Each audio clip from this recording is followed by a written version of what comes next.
It is the Anfield Wrap. It's Neil Atkinson with Ben Johnson, Gareth Roberts, and Emilia Bona. For those of you who aren't watching on YouTube, Emilia Bona is very, very close to a radiator, Is this encouraging a all video sorts of show? imagery. Yeah, it's our video Yeah, show as but well. you It's on have to YouTube. tell someone if it's a video I show. did. I put it on the email. Oh, I didn't read it. Sorry. I mean, it already puts everyone one step behind, doesn't it?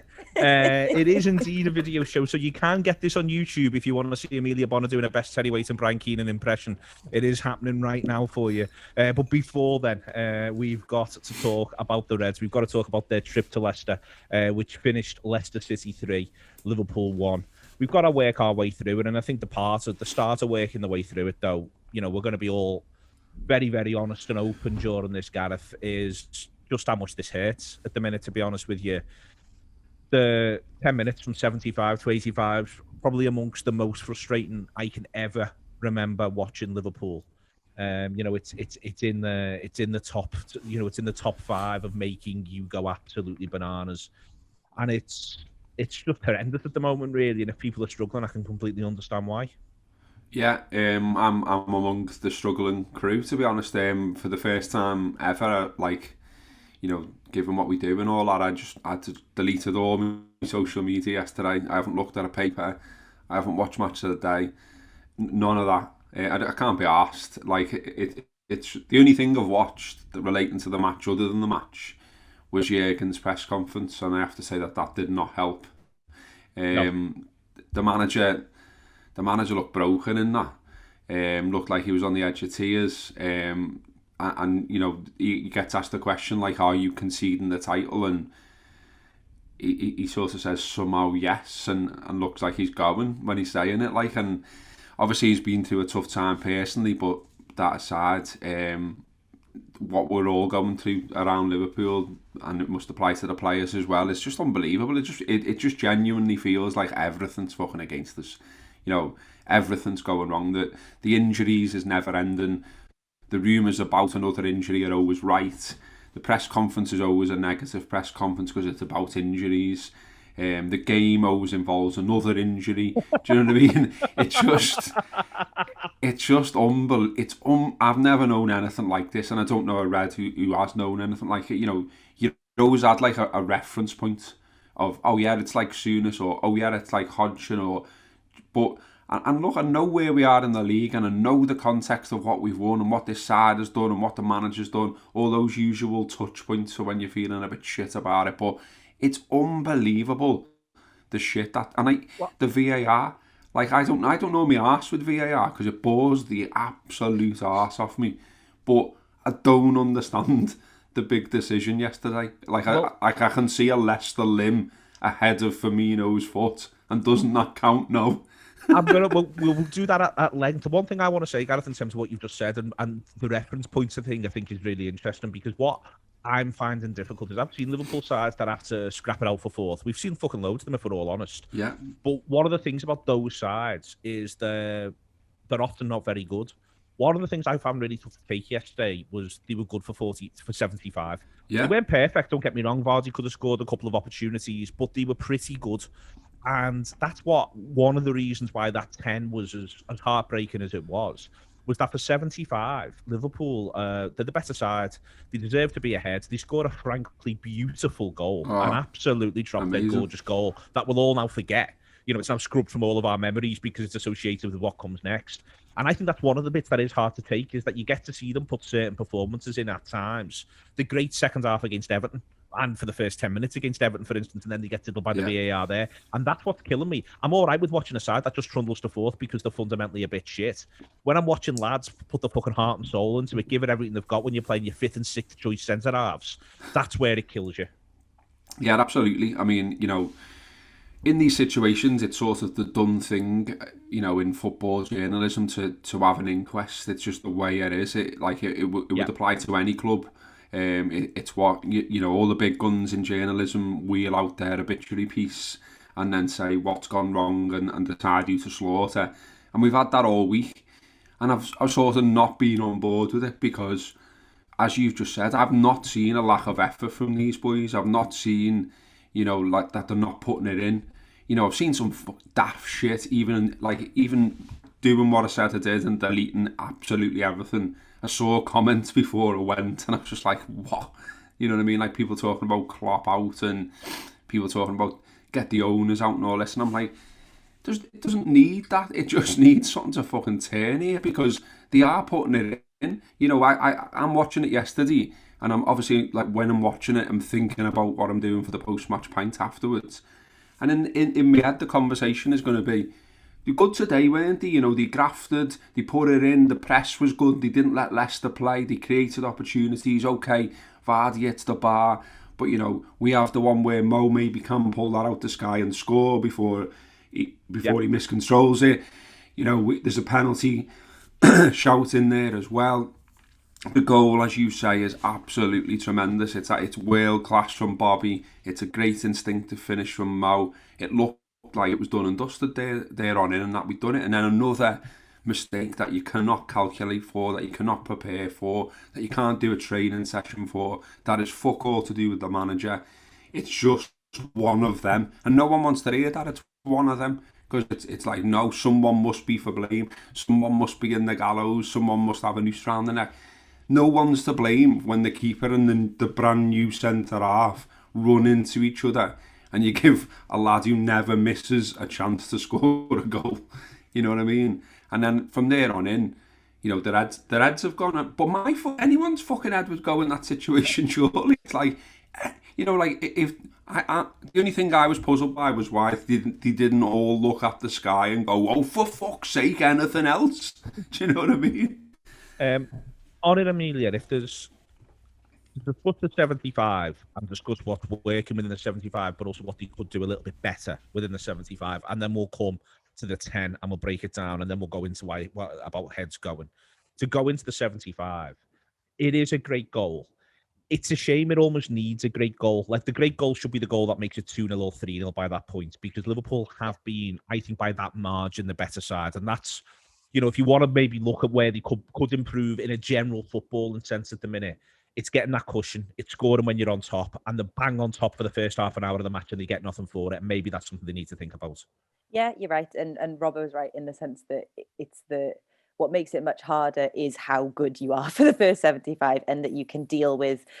I mean, you can't deal with it, and I think it's easy to say, oh, it would be easier if they were just shit, because it wouldn't be, and we'd all be much more deflated, I think. But seeing them play brilliantly despite all of the things that have gone wrong for them up until that point, just up until the first whistle, and they're brilliant for that first 75, makes it much harder that the result is the way it is. And I think you're right that when that first goal goes in, it's incredible and brilliant, and I don't think we should forget it, given how shit everything is after that. We shouldn't scrub it from our memories and just go, well, we won't talk about that again, because it is absolutely incredible and world class. But I think the difficult thing is when they score, when that first goal goes in, I turned to Steve and said, the disappointing thing is here, they've been absolutely brilliant, but this isn't going to be enough.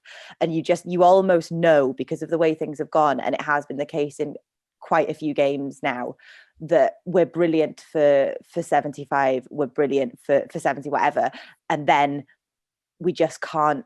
You need there to be a second goal almost straight after. We need to do what Leicester did, where you score one, you go right again, until you eliminate any sense of hope or any sense of a resurgence from them. And we just don't quite do it. We don't bolster ourselves with a second goal. We don't make it secure. And you almost know there's that incredible first goal, and you go, 20 minutes is a really long time now for them to hold on to this, and it will be a case of holding on rather than building on it. And I don't know why you get that feeling, but you just do straight away, even after a goal that brilliant. You just know it's not going to quite be enough, and it'll be another game where Liverpool were brilliant for the majority of the game, with the better side, deserved to win and deserved to have several goals before the only goal that we do get, but it's just not enough.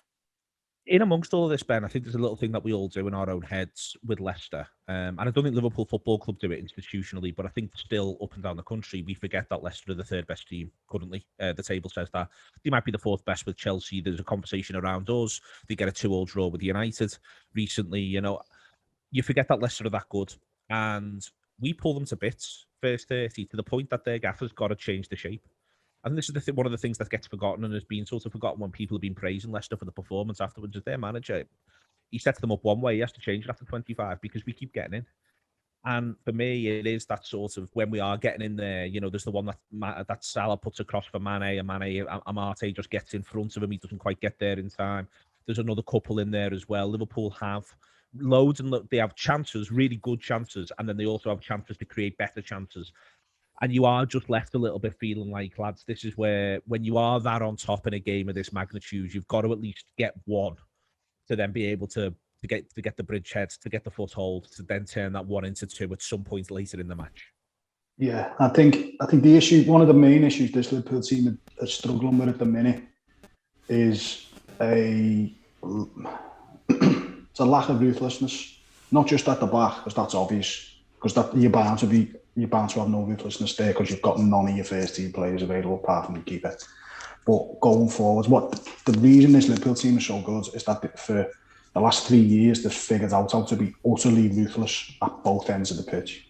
And, we spoke about it years ago, Neil, that, I remember doing review after review after review where Sean was saying the reason United was so good under Ferguson is that they realised they needed to be ruthless in both boxes. And everything else didn't really matter.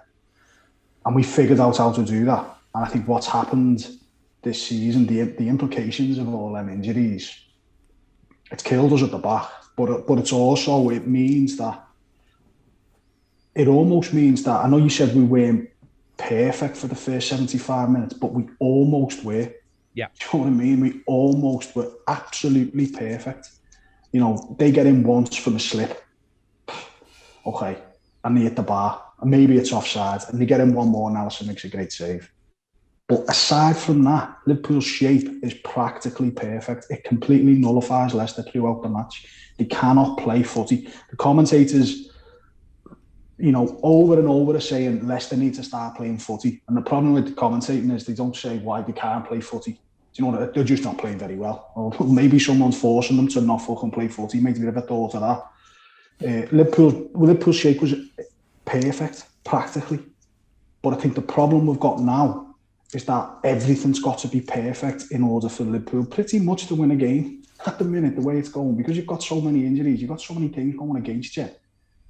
Like in an attacking sense, it almost feels like Liverpool know they're vulnerable if they lose the ball, and they know they're vulnerable if they get turned round and there's a ball over the top. So everything's got to be perfect in that press. So just slightly second guessing what they should do, but they're also not getting much of a break at the ball. But it does feel a lot like, well, Liverpool, yes, they look perfect, but they look like a team who had a weak underbelly and it just got exposed. There's the Vardy header in the first half, and I think it's almost more instructive than the one where there's the slip, as you say, and he gets through. The Vardy header is instructive in that that's one of the very few moments where you get to see that Henderson's a midfielder playing centre-half. His positioning's just not where it should be. Apart from that, Ben, and especially as the second half wears on up until 75, what Henderson's doing is, it's now unspectacular, frankly, in that he's playing almost at times centre-half and 6. And he's almost creating the space for other people to go and play. He's surging into midfield when he can. His use to the ball, the number of times we get in or nearly get in off one of his passes. I'm watching this at the minute and everyone feels for the gaffer, and there's loads of reasons why, not least the fact that he's absolutely phenomenal, and secondly that he's undergone a deeply personal tragedy in what are horrendous circumstances.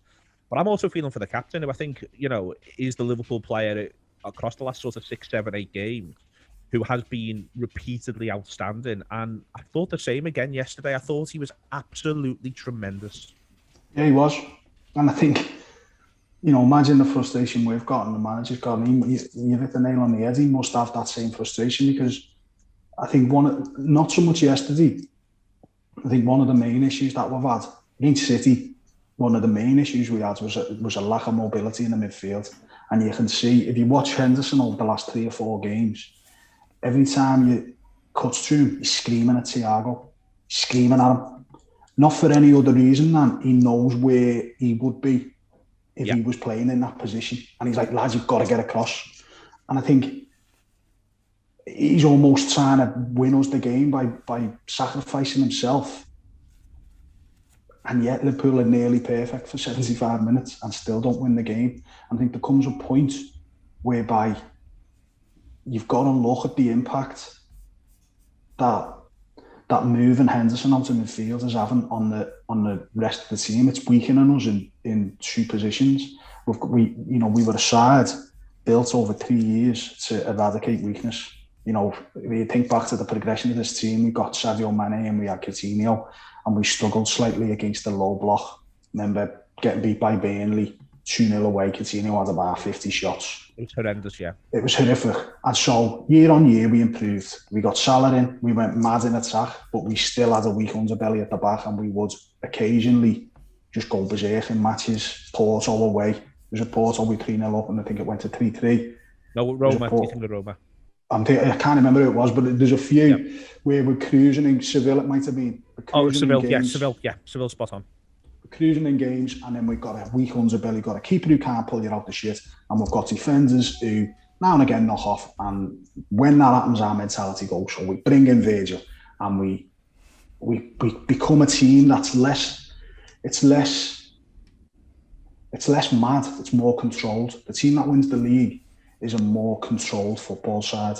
You know, it's got the ability to play every way you want. It can hang in games. It can win games by sitting back. It can win games by controlling space. It can run you off the pitch. It can break you down however it wants. What you're looking at now is a team that's lost the ability to win games in quite a few of them ways without being perfect. And it's dead hard to be perfect. Do you know what I mean? So we can't hang in a game. We can't win the ball aerially. And do you think we can't, just to come back, do you think we can't be mad? I think we've almost lost because of the progression of the side. We almost can't press a big chaos button. We almost can't reset it and go, right, remember what you did 2017-18 when we used to just leg it everywhere and batter teams? I think there's a couple of reasons why we can't do that. One, everyone's fucked. Two, they're playing every 3 days. They don't get a rest. I mean, I think it's interesting yesterday that Liverpool had a much better side for 75 minutes because they had a week off. You know, that's the other thing. We have a week off. Leicester play midweek and they rested players, but they still had that process of, you know, setting and going a game and blah, blah, blah and all that, warming up, warming down. Liverpool had a week and that's the best we've played in ages. But we still got that soft underbelly. And I think it's just what Rob was saying before, the stuff that's going against you. I think you wouldn't be human if you weren't in that team when stuff starts going against you, thinking, fuck yeah, now what next? Do you know what I mean? And Klopp's interview after it where he says, look, the first goal, I think it was offside, but it's one of them. Okay, the second goal happens because of these circumstances. I weren't happy with the third goal because there's still bags of time and we go to shit. And I think that's the only thing he's pissed off about, apart from the fact that it feels like someone's just taking the piss out of us. Emilia, through the game, I think what's really interesting is how much Leicester can't cope with Salah and Mane. Yeah. And I think you see it at all phases of the match, that they can't live with them. And I think that if there's a big positive to take from the match in general, it's that talking about them being chaotic. Firmino's moments of genius for the goal. Yeah. Firmino in general doesn't play all that well. Doesn't feel anywhere near as dangerous as he shows himself, but that's all right because he does that. But Sadio and Mo, all the way through the match, to me, feel like they're about to make something happen. Yeah, and when Ben talks about that kind of the ruthlessness and the relentlessness that it feels like we're kind of lacking sometimes, the one place that we're not lacking it is in the front three, because they are still relentless and they are still ruthless and they're still a threat at all times to whatever opposition side you're playing against. And I think the way that we feel when you see Jamie Vardy in a position where you go, well, he's never going to not score in that position, is absolutely how you still feel about Sadio, about Bobby and about Salah. And I think that the only difficulty that they have is that kind of all of the other issues that we've got that are no one's fault and that are down to just a series of kind of biblical fuck ups are the things that kind of so in defence, in the midfield, all of those things where people are having to do things that aren't their natural role, they're having to play with people that they're not used to necessarily. It takes a lot more effort to get to the point where Bobby, Mo, and where Mane gets to be relentless, where Mane gets to be ruthless. It takes a lot more to get to the point where they're able to do that. Everyone's got to be perfect for them to then have the opportunities to do that. And when they get the chance to, they are. And as you say, there's probably 3 or 4 almosts that could have happened there in the first half alone. And the one that we do get is absolutely spectacular. But it's not enough. The one in that first half, Emilia, what you're able to see is, for instance, I think over the course of the half, Mane is running at Albright and he's running at Amarte. He's running away from both of them almost at will. That's one of the reasons why they changed the shape and offered a bit more support around there. You get to see Salah, for instance, give Ricardo Pereira, who I think does all right because he's dealing with Mo Salah. And I think that's the point, really, is that Leicester don't necessarily defend brilliantly, but they defend just about well enough coming up against brilliant footballers. And I think that's one of the reasons why Rodgers post-match, I think, feels pretty buoyed by what he's seen, in that they aren't living with Liverpool, but they are hanging in there in a way in which Liverpool don't hang in there after 75. They just hang in there, Leicester. I think there's points where they are, if we're being absolutely fair, they're more than just hanging in there. Like, Ricardo does some absolutely incredible defending at points to things that you just think, well, there's no other way this is going, and you think that we're going to score. And I think that he does actually do some bits, but you have to give credit for it being some absolutely incredible defending. But yeah, I think you're right that the front three are still one of the only bits where it still feels like the Liverpool that we're used to having watched over the last 3 years of going, they just can't cope with this, and there becomes an inevitability that Liverpool will get a goal. It's just that that inevitability should have added up to a few goals in the first half. The legs factor, Gareth, we've got the week. One of the things that sort of struck me, again, as we're getting closer to 75, it's actually on 75, he does Jones for Oxlade-Chamberlain. And I think Jones plays well, but I think the 10 minutes before he comes off, you're seeing him just begin to wane a little bit. And it's a reminder that he's probably played more football than we would have expected. And he's certainly playing more football at a higher intensity than he's ever done before in his life. And I think he is just waning. But then the flip side of that issue is you're bringing on Oxlade-Chamberlain, who still understandably just looks nowhere near fucking match fit. Yeah. And when you go through them, this becomes one of the problems. Could one or the other of the fullbacks do with a bit of a rest? Yeah, but who on earth do you throw in for them at this stage of proceedings? Yeah. And it's why the injury is, I find the injury chart to be so sort of limiting, is that it just sort of becomes, oh, well, it's Van Dijk and Gomez and it's a couple of other, it's like the ramifications of this, you see it almost every time Liverpool play a footy match. It's not just one thing or even two things. It's like this, it's like the whole thing's been like not throwing one big rock into a pond, but throwing 6 big rocks into the pond, and you're still seeing fucking ripples. Yeah, the roll-on effect of it is there all the time, and it's almost like everyone is bored when they do the analysis of talking about the injury, so they look for something else. Do you know what I mean? Like, I was just looking at some of the headlines now, because as I say, until this point, I haven't looked, and you know, apparently Shearer has done a piece about what happened to Liverpool's pressing game. Well, it was there, mate, in the first half when Leicester couldn't kick the footy. What are you on about? And it's almost like, you know, like I say, all those think pieces and stuff. It's the injuries, lads. That's it. It's the injuries. And like, you know, you bring on Oxlade-Chamberlain. He's made, it's his 8th appearance of the season, and not surprisingly, he looks undercooked. Equally, Thiago's not on the pitch because he's goosed, but Milner has to go off injured, and he has to come on. And then people are saying, oh, Thiago looked laggy.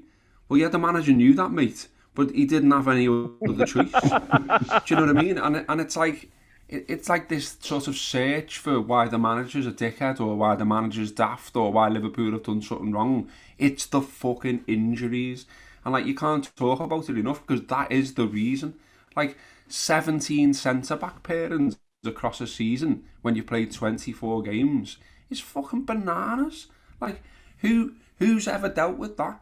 Someone can dig into history books and tell me, surely, who's ever had to field 17 different centre-half partnerships in 24 league games? Because how many times have we talked on the Anfield Wrap about, and not just us, when we've had guests on as well, when we've had Carragher on, whatever you want, how many times have we talked about partnerships on the field and how important it is, and how important it is to know what they're doing? And we haven't had that all season, pretty much. They'll get to 20. Now that you've said that, they'll get to 20. By 38, they will get to 20. Because Fabinho will play with Kabak. Presumably at some point Fabinho might play with Davis, and at some point Kabak and Davis might play with each other. And Nat Phillips is still in the meg specs, and I haven't mentioned Henderson there. Yeah. They'll get to the other side of fucking 20. It's absolutely crazy to be expecting fucking anything from them, really, in the circumstances. Like, I said the other week, and I know people didn't like it, but fuck people. They've done well to stay where they are, to be honest with you, because it's absolutely, it's like turning up for work and knowing what you get with someone else, and then just turn up one day and they're not there. And so you haven't got the crack with them, for one. You don't know how they take the brew. And some weirdos there who you've never worked with in your life, and you're expected to know what they're going to do. And you, of course you don't. And the only way you find out is through experience. And look, we've seen it, and Klopp referenced it. Like, we know, do you watch Liverpool all the time? We have that. Alisson loves to come out, loves to come off his line, loves to sweep up. Kabak doesn't, because he probably hasn't been watching Liverpool every week, and he's trained with them a few times, but probably no one's explicitly said to him, Alisson loves to come for them, you know. He's not played with that keeper, Robbo, but he's probably never played with a keeper like that keeper. So, for instance, if it's Sider Mig, it was much more like most goalkeepers than Alisson Becker. He's got no fucking interest in that ball. And so it never happens. That doesn't mean that Sider Mig's better or worse, but it's like, if you're Kabak, most goalkeepers you've played with in your life are much more like Mignolet than they are like Becker. And so it isn't just the idea that he hasn't played with this keeper. He's not played with a keeper who's like this keeper, because there's only about 3 keepers on the planet who are like this keeper. Yeah, exactly. And look, in terms of like criticism of the club or the manager and things like that, I'm all for it when it's fair, if you know what I mean. And look, some of it might be fair, but I just think you've got to constantly reference the circumstances, because it's unbelievable. And in terms of like turning on, you know, the running of the club and stuff like that, what is it you wanted? Like, is there meant to have been a planning meeting? Is there a planning meeting at any club at the start of a season, or in pre-season, or in the summer, whatever you want to call it, where they say to each other, okay, what do we do if 3 centre-halves are out for the season? Yeah. Like, that doesn't happen, does it? that isn't a plan. So if you brought that up in a meeting, you know, Edwards would be going, shut up, you dickhead. The flip side of that, though, Gareth, to push that back, is that it was clear that was a problem end of November. So then it becomes, what are you doing 1st of January? And that's where, for me, there is legitimate criticism. What are you doing 1st of January? I get that, but then also, like, what happened in January, or what happened in December? Like, who did they inquire for, and what were they quoted in terms of fees? Who did they try and get? Because we know they tried to get loads of different players. I forgot the names already. There was that many. They tried to get Kabak. They asked for. They apparently spoke about Kabak early December and got quoted 30-odd million and payments up front, and they were like, all right, to that. Yeah, that's what I mean. So it's almost like, let's not recognise that we might have had clubs trying to rip us off and just go, everyone's shit. But what were we quoted? How much money? And the deals we did get in the end, are they not good deals? Is it not a good deal for Kabak? Like, get it done 1st of January is like the most typed sentence on Twitter in Liverpool world. But he is thinking, lads, about what it might have been like to try and get a centre-half when the world knew you were missing centre-halves. Like, what we might have been quoted and all that. And I just think that, you know, it's too easy to throw the circumstances out the window and start volleying people, and it's a bit grim, and that's one of my big reasons for not reading it all at the moment. I think the idea of, and I think that this is, for me, Ben, this is a massive test for everyone, for the people outside the club, but also for people inside the club, and for the general sort of perception. There is, for me, an aspect of this which is stay the course. Is there the idea that some stuff needs to change, that everyone's got to assess processes, all that sort of stuff? The answer to that's yes, but the answer to that's yes in a season where you get 98 points, 99 points and win the league. The answer to that's yes when things go perfectly. Do you reassess? It's what I think is really hard, though, at the minute for everyone, both people outside the club, us, the general support everywhere, inside the club, is that feeling of, you know, stay in the course. It isn't the easiest thing to do in a really weird way. It's actually the hardest thing to do. With all the extra sort of circumstances, it's hard to actually stay the course, I think, because the one thing you'd love to do is just fucking burn everything to the ground. Yeah, it's easy to rip up and start again. Something's going wrong. It's easy. That's the easy way out. Oh yeah, we made a load of these errors. I think what the club will be asking themselves is, did we have a strategy for the year? Did we have a strategy for a mad year of footy? A pandemic year where we're going to play every 3 days? And I think the answer that they'd come back was, yeah. We looked at our squad. We were relatively comfortable with our centre-half options. We thought, because of the way the year's going to go, we might need to play a little bit more of a controlled approach, because we don't want to have to run everyone ragged. So what we could do is a really good playmaker who plays centre mid. Let's buy the best one there is in the world. Sound. Let's put him in. And within a week, he was out for 3 months. our centre-half was out for a year, our best centre-half, the best centre-half in the world. Within a couple of weeks later, we lost another centre-half for the rest of the season. Who at that point was as big a blow as the best centre-half in the world going out, because the best centre-half in the world has gone out. And so the context of, as Robbo says, and as you said, it's not just individual injuries, it's the whole plan. I think they had a plan to play a much more controlled type of football, because I think the rationale was, look, we can control games because we've got the best keeper in the world, the best defender in the world. We've got a midfield that can fucking battle and win the ball back whenever we want. We know when we need to play against the good sides, we know we can fucking play that rush footy that no one can live with this physicality that we've got. We know we can play games by sitting in and winning. We know we can hang on and win 1-0 because we've done it for the last 3 years. That's our plan for this season. Let's see how we get on. We bought a left back because we thought fucking Robbo hasn't missed a game for 2 years. He's going to need a breather. We took some chances. We took a gamble with not getting an extra centre-half. Yeah, but I think if you asked them the question, were you fully prepared for this season, they would say, as far as possible, we put a plan together, we were going to make it work, and then we got fucking battered by a load of mad stuff that we had no real control over. And so since then, we've been chasing our tails. And the stuff we're talking about, are the attack as potent as they were? Well, they're not, but they still look as dangerous as they were when we get them in the right positions. But the problem, the whole thing's systemic for me. We look at why we're not, why aren't we converting chances when we're completely pressing teams in, like we did yesterday for the first 75 minutes? Why aren't we building this into 2-3 goal leads? There was a really interesting little period in the second half where I think it was from a set piece and the ball broke. And you got to be careful there, because it's not like he's played at centre mid at times this season, and it's not like you've got to act like he's like like every great centre mid rolled into one and multiplied by 10, because he isn't. He's got his flaws. But there was this really interesting period, I thought, Ben, where the ball broke from a set piece for us, and Henderson just stayed in midfield. Yeah. And it was like there was this rolling period of momentum that was pressing Leicester back and really pressuring them, because he just knew, because he's used to it, for one thing, he's done it so regularly, where he was going to pick the ball up next, and then what he was going to do with it in the diagonal run he was going to make in and out of possession. And it was just sort of striking to me that at the minute, in a really weird way, you'd often take as a team your line from where your defensive line is. And I think that that's a massive problem for us. But I think it's compounded by the fact that I think we'd all be 5 to 10 yards further forward if Henderson was able to play 8 in midfield. Exactly. And it's all of them little things. If you've got a midfield of Wijnaldum, Fabinho and Henderson, you're not getting out. I don't care who you are. Your out ball then is a boob over the top, and take your chances with one of them. You might get him once in a game. Liverpool are missing that ability to pen teams in. They were practically perfect for 75 minutes yesterday, but the midfield three was Milner, who went off injured, Jones, who at the start of the season no one had had him playing more than 15 games, and whoever the other one was, Wijnaldum, Gini, who's played every minute of every fucking game for what seems like the last 5 years. Now, if you said to me, when is this midfield three going to play together, I'd be saying, at the start of the season, I'd be saying League Cup, FA Cup. They won't be getting anywhere near it together at all. Gini does... Sorry, go on. Sorry, go on. No, you're all right.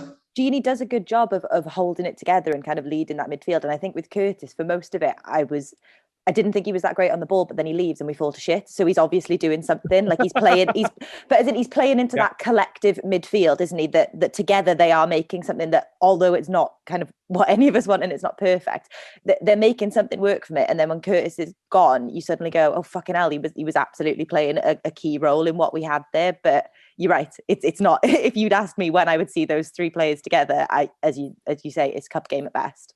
But they do, and then that's the point. They play really well.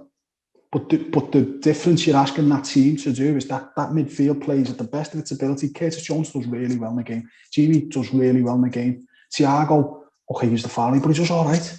Do you know what I mean? But the difference is, in a normal scenario against a team who was second or third in the league, you would have players who are better, stronger, more physical, and they would not get out. And so if Liverpool played that way with that shape, the end result would be better because the players are stronger. And it boils down to this. If you look at the fucking side that finished the game and ask yourself, why is that side not as good as the side that finishes a fucking game against Leicester last season? Yeah. Because there's fucking nowhere near as good players on the pitch. Look at the bench as well. Yeah. Leighton Clarkson is on the bench.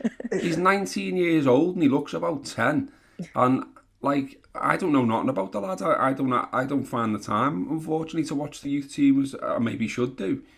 But he's on the bench, and he's on the bench with, you know, Reece Williams, with, you know, there's nothing that Phillips is on there as well. You know what I mean? There's nothing there. It's absolute bare bones of the squad. So, you know, destroying the manager for a performance where 3/4 of it, we've all said over and over, was good enough to win it. Well, what's he meant to do? Because everyone is goosed, mentally and physically, clearly. We'll get on to mentally in just in a quick second. Just a quick on Reece Williams, I think it is worth pointing out, and I think it's something which, again, when we buy Davies and we buy Kabak, in his press conference afterwards, he talked to the manager about Nat Phillips and Reece Williams, and one of the things he says about Reece Williams is it's really good now he's going to get to be able to go and play age group football. And literally within 2 fucking weeks, we need him to make up the numbers again on the bench. He's not playing age group football. Reece, get your boots, you're on the bus. Am I going to get on? Probably not, but you never fucking know these days, do you? And that is Ben Davies is injured, by the way. Yeah.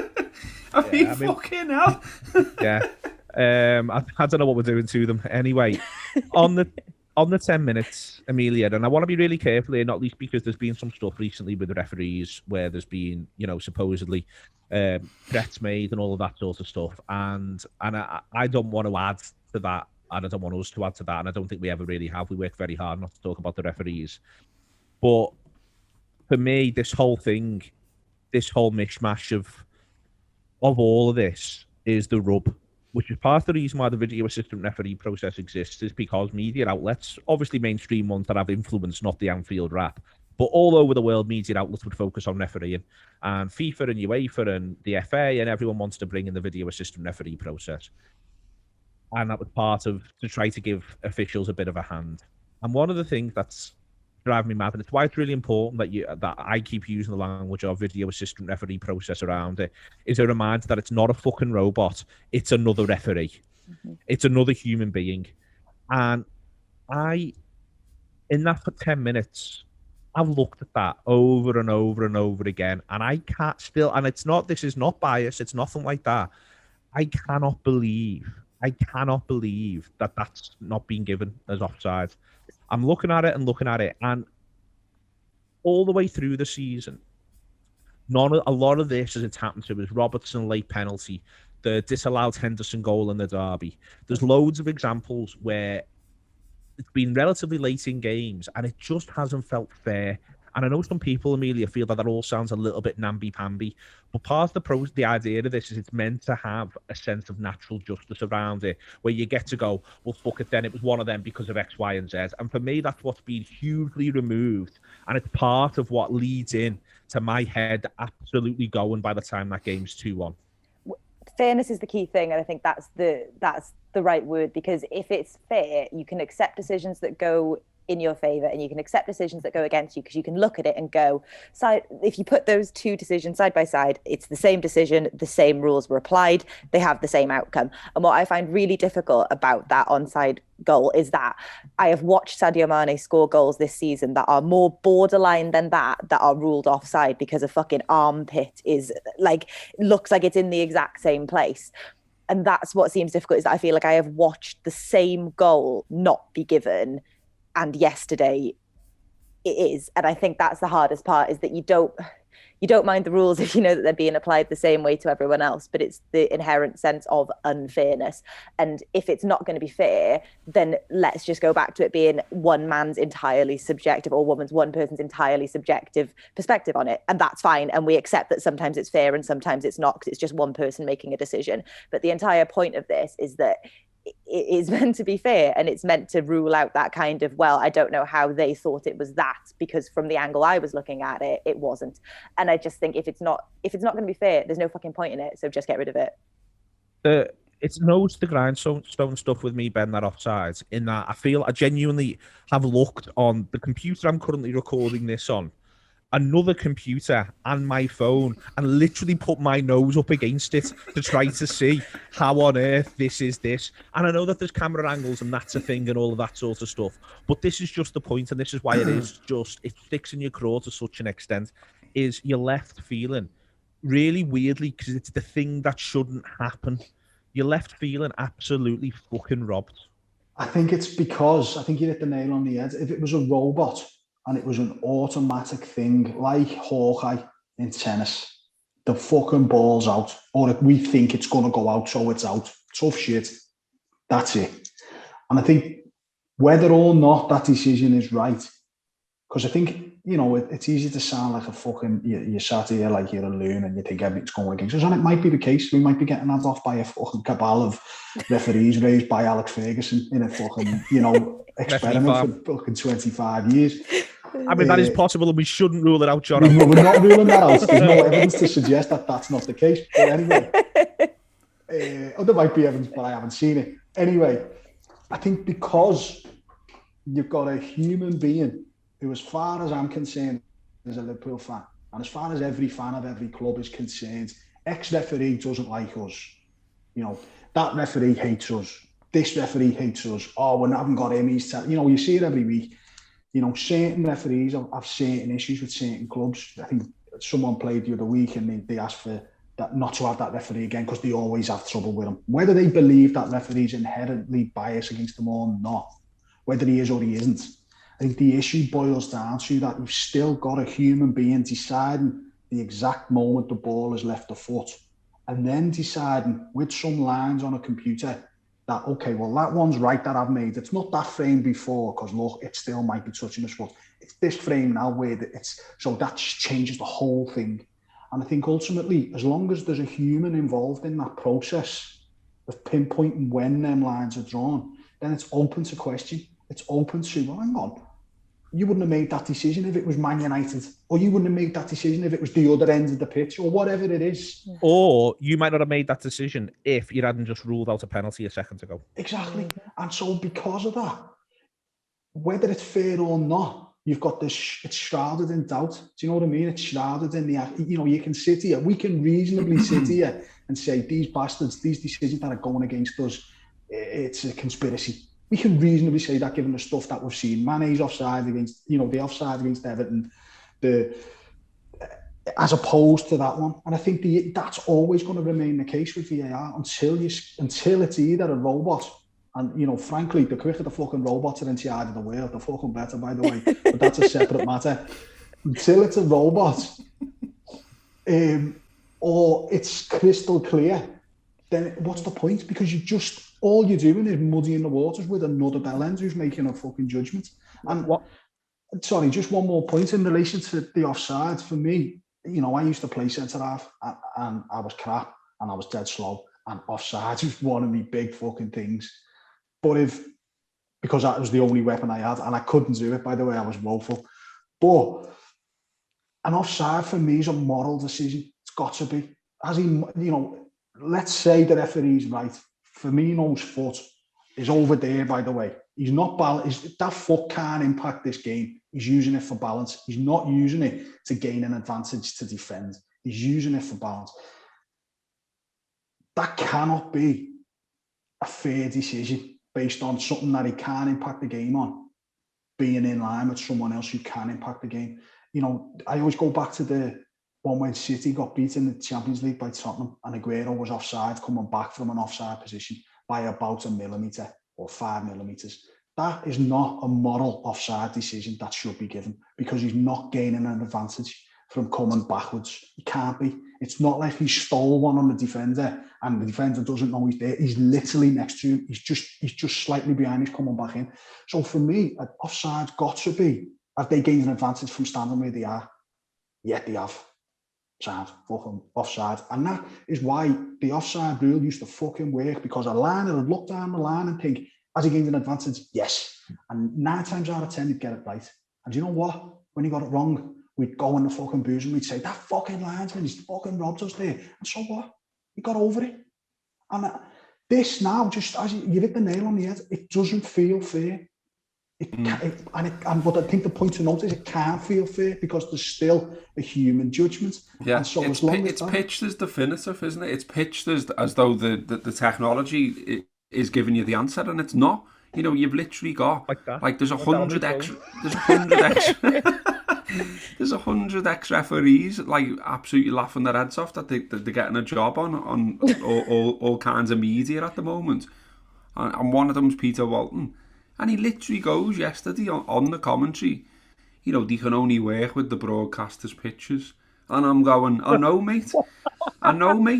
Because the technology's shite. It's not capturing the frame. The frame rate's not fast enough to capture when the ball is played. So he's making a judgment on offside. There's a liner there in real time who's got his own view, who's gone offside. That's what he's done. Yeah.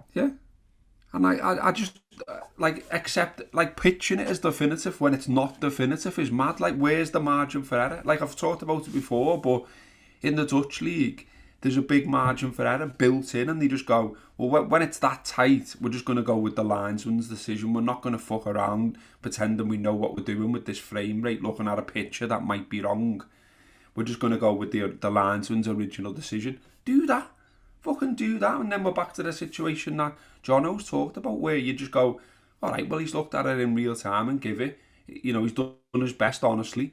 So we'll cop for it. But in this situation where they're taking time to look at pictures that might be wrong, drawing mad lines, ignoring a limb, by the way, that seems to fucking make it offside. Like, the other week, I don't even know what the fucking rules are anymore. I thought the other week that hands and arms and all this were classed as a playing part of your body. Your arm up to a certain point, yeah. Yeah, and there was an arm in that fucking picture, wasn't there? And they drew the line from the other side of the arm to the side they drew the arm on when it was Van Dijk and Pickford, and you're like, this lad, so what's going on with your etch sketch there? Yeah, you've got to get this stuff right. No, but you've got to get this stuff right because people are seeing it live in real time, and it's back to this feeling of fairness. But also, Neil, as well, in terms of you can see them drawing the line, you can see the shitty, hazy, fucking pixelated picture they're trying to do it on. Let's hear the fucking conversation. Mm-hmm. Let's hear how they're concluding, the reaching the conclusion they have done. Let's hear that conversation. Because the broadcasters heard the conversation. Let us hear the conversation. And not, as you said before, rightly, not to throw the fellas under the bus. Not so that we get dickheads throwing death threats around. But just so we understand. You know what I mean? Like, and maybe it makes that, like, are they guessing? Because if they're guessing, don't guess, boys. If you don't know, don't give it. Do you know what I mean? Don't do the John Moss situation that we heard that time on the mic, where he just goes, I'm giving it. I'm just giving it. That's no good, lad. It's got to be based on something. And we want to hear that as footy fans, that it's based on something. And at the moment, we're not privy to those conversations, which makes it all feel even weirder than it already is. What I find dead hard as well is that I can look at the same lines drawn on the fuzzy photo and I can go, that is categorically black and white, on or offside. And while being entirely convinced of that to the point where I'd like put my house on it, you then go, but it probably won't be when they decide. Do you know what I mean? That you're looking at it going, I categorically can tell you what that is, but I could not tell you what the ruling will be. And that's the difficulty with it, is that we've seen it go wrong or go against us or go in ways that we think just defy any kind of sense or just sanity. You've seen that happen so many times that you can look at it, be convinced of what it is and just go, but that probably won't be the outcome. And that's the hardest part of it, that you can't, when something goes to VAR, go, oh, well, here we go. This, reason will out. This is going to be, there'll be a sensible conclusion to this now because it's going to this process. If anything, it's the other way. And it's really, really fucking difficult because other than the injuries, that's very much all we've got to talk about. I think there's a guy on who ESPN, it's Dale Johnson, yeah, he's great, and he's doing the God's work. He is. He's just putting a stint in, and he explains week on week. He explains the VAR decisions, and one of the things he always comes back to is, the way they draw the lines isn't necessarily what you see on the telly. It doesn't necessarily, the way they draw them lines. Yeah, well, they're drawn it, and he explains it, and you think, why are they fucking showing us it? Yeah. Because I'm looking at them lines. I seen one the other week, United against Southampton. And it looked on the telly and on the stills, it looked like they thought the United player's foot was a Southampton player's knee, and they drew the line from the wrong place. And I was like, we were all laughing. It cost one of my mate's uncles, £6,000. He had like a bet on the card in Southampton not scoring, cost him £6,000. We were all going mad. Like, look at this is how bad they are. Oh my God, blah, blah, blah. And then like Dale does his email saying, oh, actually that was the right decision because I've seen it, I've had the training, I've seen how they draw the lines, I can draw them myself, and I've done it, and blah, blah, blah, and it was on. It was off, and so it was rightly. And I'm thinking, well, it fucking looks ridiculous because it looks like that fella's knee is actually a yellow boot. So, and that's where it looks like they've made a basic error, and maybe they have and maybe they haven't. But because there's this mystique about this process, what you're seeing isn't exactly what they're seeing, and then you get the contradiction of the divvy, Peter Walton saying, well, they're struggling because they've only got the broadcasters' feeds, and you hear all this different things. If it works so well as you say it does, that's smashing. Show us how it works. Or don't show us how it works and just say offside or fucking not. But this hybrid situation where they're looking at the line and the drawing and the this and the that and the other, and you still, the point of me that makes it perfect because you can look at it and go, well, that looks on. But I don't know what they're going to do because they're looking at it for ages. So they might, this fella's just moving lines. He can do what he wants. And the other thing, I seen a still the other week from the same fucking game. I think it was, the ball was about that wide. It was like a fucking egg. Massive, because the way he paused it. So it was like when you're trying to catch something on a telly, I don't know, and you take a photo of it and like the head's all over the place. It was like that. And you think, what's going on here? It's also just laughable that it's the best league in the world and you say it's a hybrid kind of process, and the best you can hope for when you don't know which way a decision's going to go is that a referee can run to the side of the pitch to look at a thick back telly that like do you know what I mean, to look at something that's like my nan's telly and look at just look at the same angle 7 times and then have already pretty much made a decision and then get another angle and he's already made his mind up and you're going, for God's sake, it's the absolute worst and it is a joke. It's mad that they use a telly, like an Alba telly from Asda for it as well, isn't it? It's like, you know what I mean? Is that covered with bin bags. There's loads of dough floating around. Get a decent telly, you weirdos. I mean, on the referees and on the decisions in the match, by the way. Okay, Alisson and Kabak, do an absolute Laurel and Hardy moment. But Mane's absolutely launched by Johnny Evans. He pushes him so blatantly in the back. And then play just continues. So, like, why is that not given? I want to talk about this, Gareth. Part of the problem with this, and again, I want to really be careful because in the past I've gone for this referee, and I stand by it in a sense in that I think he's not good enough. I just don't think he's good enough. From the first time I've seen him referee, I don't think he's good enough. It's astonishing the scale of games he gets, which suggests that some people who assess this stuff genuinely do think he's good enough, and they're more qualified professionals than I am. But when it's difficult to talk about all of this and then absolutely slaughter the referee. Because one of the things that we end up, if you want to say get rid of the VAR, then one of the things that somebody might disagree is able to say, well, then you just be back to the referees. At which point you'd say, well, I'd rather the referees were just wrong and we go from there. And that's true right up to the point at which Johnny Evans fucking judo throws Sadio Mane to the ground and that ball prick goes, play on. Yeah. And that's why it becomes this sort of deep problem. Because I'm looking at it going, that is fucking wild. And I actually think there's a lot of people who are saying Liverpool lost their heads at 1-1. And I think there's something in that I want to come back to in a minute. But for me, they lose their heads at 2-1. Because at that point, you've been diddled by the VAR, you've been diddled by the referee, your fucking keeper who's the best in the world running to your new centre-half. And that's the point where heads go, Liverpool are fucking awful at 2-1. And that's what the manager says afterwards. But for me at 1-1, that is terrible refereeing. It is literally, so it's different to the video assistant referee process. That is just fucking shocking refereeing from someone who I have watched be a fucking shocking referee for many a year. Yeah.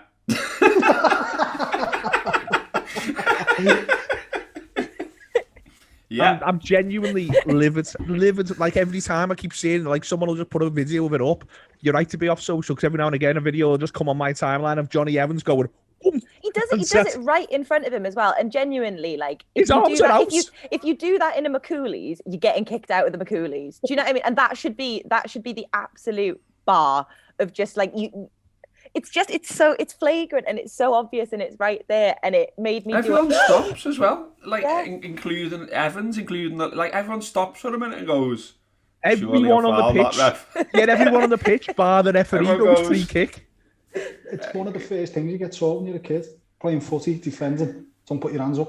It's one of the first 6. My half fella told me when I was playing, You're marking someone who's stronger than you. Get your arms down low and push him with your forearm forwards. It's one of the first little tricks he gave me. Don't do that, because it's dead easy to see. That as soon as you put your hands out, whether you push him in the back or not, whether he dives or not, every referee is always going to give it. And he's the first one who's gone, that's all right, that. It's fucking nuts.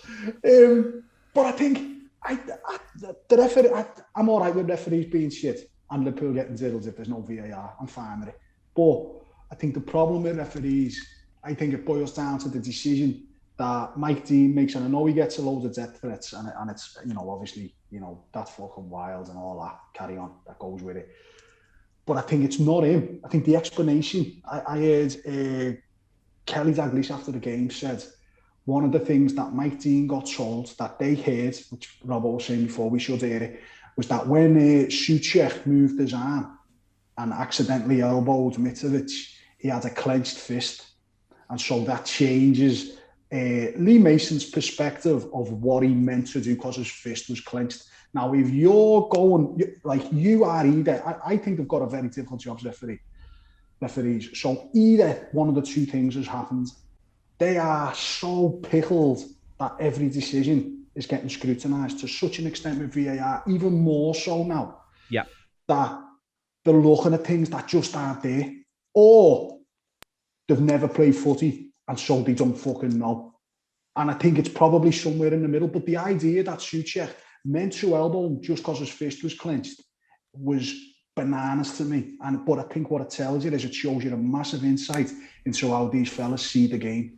And is that because A, they're fundamentally shite and they've never really understood how the game works and they've never played it? Or B, are the decisions getting scrutinised to such an extent that they're petrified they're going to get one wrong? They're trying to, I think at times in this, they are trying to fix what the really hard and quite subjective thing with process.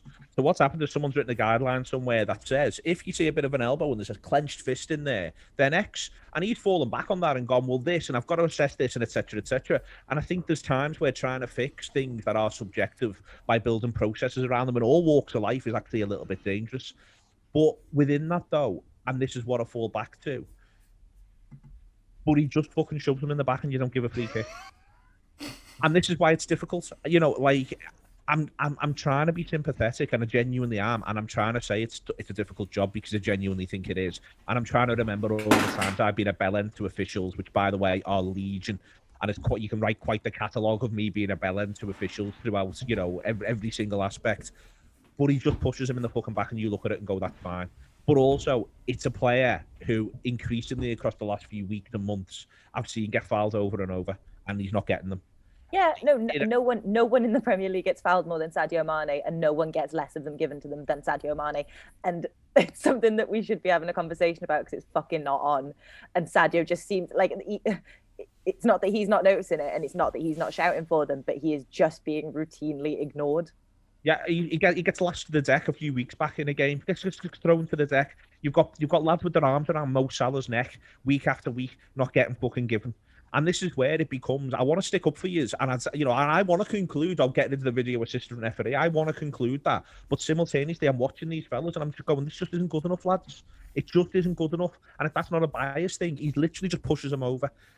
You know, the other week, Southampton, the Jack Stevens had his arm wrapped around Mo Salah's neck, and the referee, yes, the ball goes dead. The referee doesn't even go and have a word and say, to be honest with you, we're broadly against strangulation. You might want to rein it in. What they do instead is go, nothing to see there, play on, and it's an act of fucking encouragement. What, I can get away with strangling this little fella? He's fucking great. Watch me go. And this is why it all becomes really difficult, and it's why they've had such hard lines. We've been going for a while here, and I do want to get on to Leipzig. But on it all, Gareth, why, you know, to do the field stuff and all of this, and why I think the Reds go at 2-1. I don't think they go at 1-1. I think the Reds go at 2-1. The manager rumours, they appear to be absolutely groundless. But he looks done in and he isn't alone. And I think it's been such a long stint, not just even from the start of last season with the pandemic thrown in, the really weird summer, but for us, for Liverpool, since the start of the 18-19 season when we realised we could win the league that year. And I think, like, genuinely thinking about me personally, thinking about the people we speak to around the Anfield Wrap, thinking about what you've seen from the football club, Like, seasons are meant to have breaks and stops and starts, and I don't really feel as though psychologically as a club, 18-19 really ended and 19-20 really began. You know, we all went berserk when City dropped points second game against Tottenham like it was fucking April and it was August. And I think there's something here where we look so done in now. And I'm concerned about it. Like, I don't know what resets it. I think we all look so done in. We all sound so done in. The people on this show are a bit done in. The general sort of vibe is done in.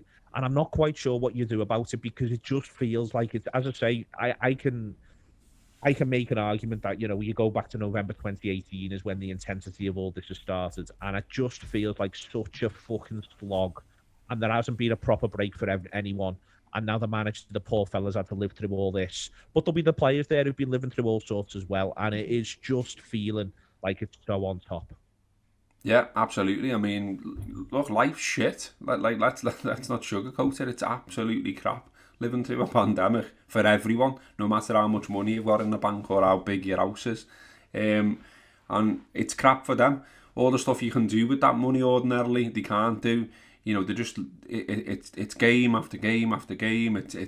They no doubt have to follow 1,000,001 rules. Like, I remember in the first pandemic, they were talking about they don't go shopping or anything like that. You know, all the stuff's delivered to them, to make sure they don't pick up COVID via any other way and things like that. So, you know, they're basically prisoners in their own home, like a lot of them are. A lot of us are, and you know, it's nice that they get to go to training, I'm sure, and have that break and see each other and work with each other. But even in training, half of them are missing, and you know, they're missing. Like, you have people, don't you, that you bounce off, that you enjoy working with. You know, we all have that, and Virgil is obviously one that's massive for all of them. Like, you can just tell. And look, you know, I was fortunate enough to interview him and his boss. Like, you're just in the same room as him, and you're just looking at him going, "You're great, you mate. I wish you were my mate." Do you know what I mean? And he's not there. So, like, a sort of cultural leader as well as a brilliant player is not there. And it must be really hard for, like, Henderson and Milner to continually be, like, the people that have to try and pick everyone else up. And then, you know, Klopp's not himself because of what's going on. Klopp's not himself because of what's happening on the pitch. Even, like, you know, I mean, Linders is another one who just seems a boss fella to be around. But, you know, he must be, they all must be struggling. And like you say, it's sort of like, well, where does this end? Like, if you could just say to them all, just go and have a couple of weeks off, boys. Do you know what I mean? Fuck it. But you can't, because there's a game on Tuesday and a game on Saturday. And also, they couldn't fucking go out their houses. I mean, you're off next week. Go anywhere, last week. Yeah, I mean, like, I sat me out and read books.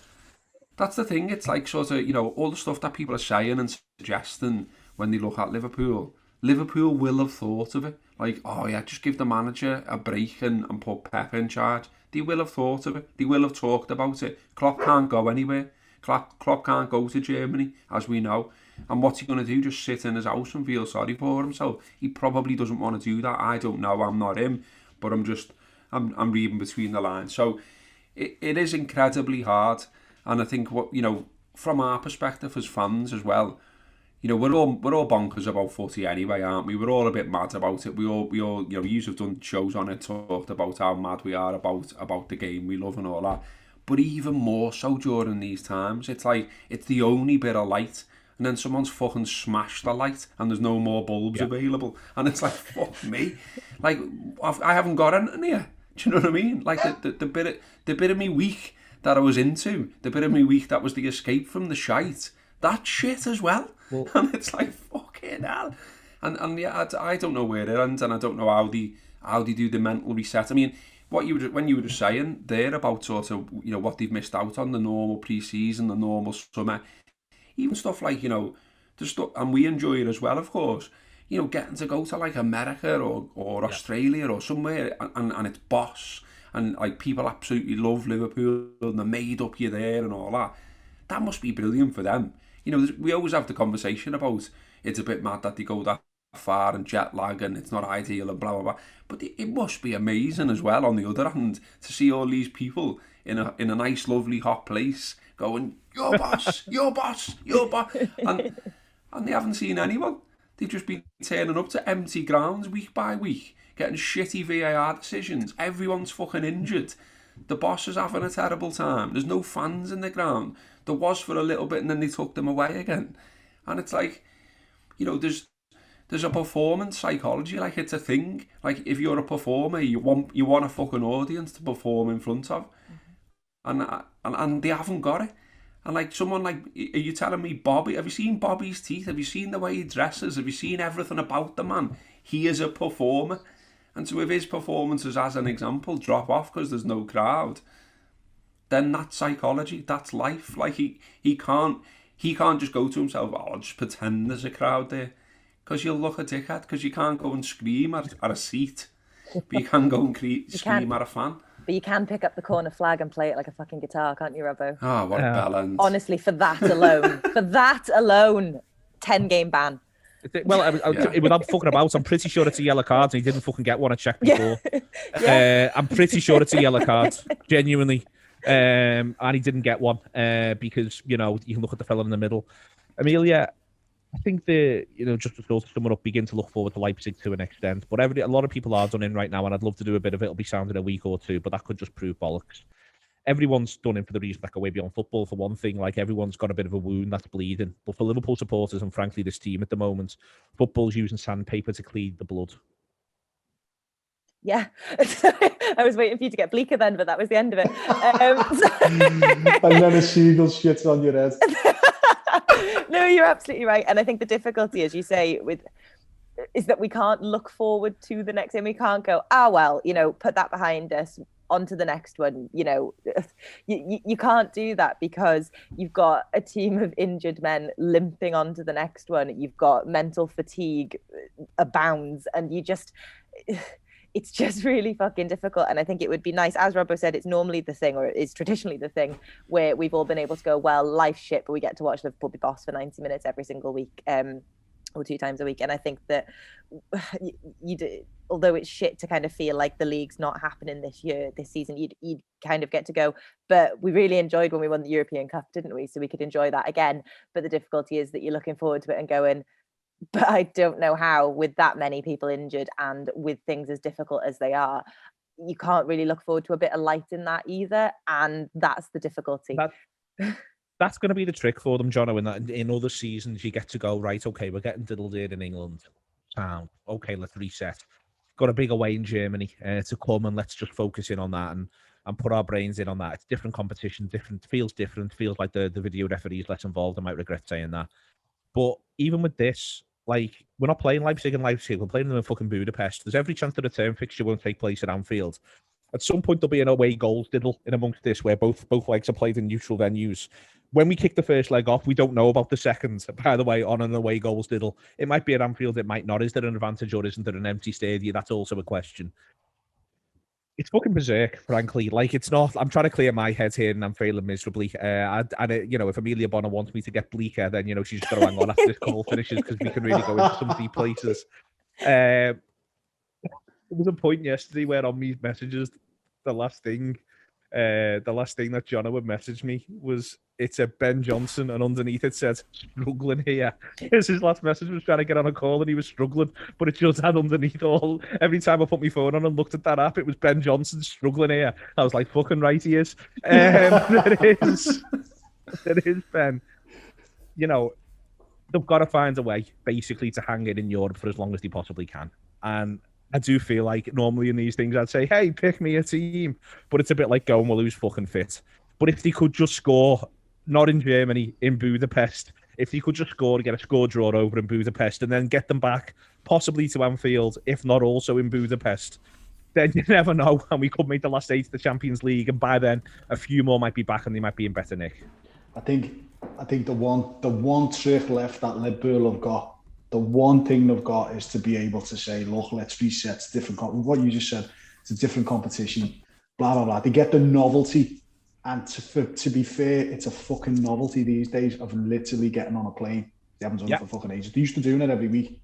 They get that novelty of going away as a group on a plane, something different. Jesus Christ, you offered me a flight, just a loop around Liverpool now, I'd be fucking made up. If you can get me a gin and tonic on an EasyJet, I'd be fucking ecstatic.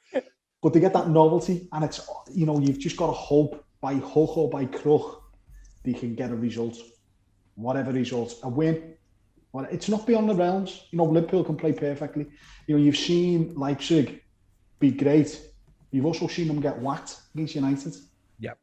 5-0, I think. It was 5-0 at Old Trafford. Yeah. So they'll have a plan. They'll be looking at Liverpool. I think there's something in the fact. I don't think that Klopp overly likes Nagelsmann, whatever his fucking name. I think he fucking can't stand him, by the way. Based on absolutely nothing, except I can't stand him, and me and Jurgen are very similar. So, but I don't know. I just think they'll be geared up. So if they can find the result, and then I think the one game all season whereby you can guarantee that Liverpool will come out the fucking blocks is Everton at home, because I think what they'll be saying to them is, these fuckers have ruined your season, make them fucking suffer. That'll be the message over and over and over and over. It's not an easy game, but if you can just find a way for a diddle these next 2 games, then the world looks a little bit bright. It's meant to be sunny next week as well. Fuck me. Imagine a win on Tuesday, beating Everton in the derby, and then springs. We skipping down the garden with your top off your head. I for one appreciate the leadership of our new Arctic overlords. Gareth, just on it, last little thing on the Leipzig game as we look to build it. For me, it's one where it's important Liverpool attack and it's important Liverpool score. It's important they focus on what they can do well against Leipzig, is my point. We've said before about the front three. Could they have been better around the box against Leicester? Almost certainly. There's been a couple of goals that Salah's missed, but he's got that great one now set up by Firmino. I just want to see Liverpool play their football against Leipzig and find a way to pin them back and find a way to hurt them. Because I think if they do that, they can progress. Yeah, I mean, I was trying to write something about this yesterday on our Facebook page. I managed to put something up. I don't even know what it says now. I just put something up and then turned my computer off. I think my review ends with me trying to get into a fixture. Like, I'd love to be lashed out to McCooley's for pushing someone like Johnny Evans. I'd fucking give anything for that. I'd pay money. I'd pay good money. Yeah. Same. But yeah, I mean, I was trying to sort of, in the thing I wrote, I was trying to say, well, what is it they do now? You know what I mean? Like, do you lash cups at the wall? Do you have a fight with each other? They've got to find something from somewhere. And I kind of think, like, they were doing that yesterday. You know what I mean? Like, for 3/4 of the match, they were doing it. Like, you couldn't question their attitude. And, the plan goes out the window, obviously, when Milner goes off on 17 minutes and you put a knackered lad back on the pitch. But it's there's not loads they can change, obviously. There's not loads of players that are going to be available that are like that were missing on Saturday. They're probably going to be missing for this. Do you know what I mean?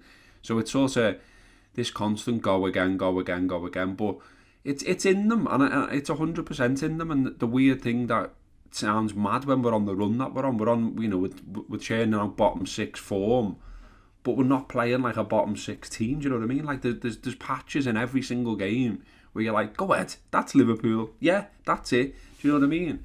And that's gone all the way back to like Old Trafford in the FA Cup. Like, it's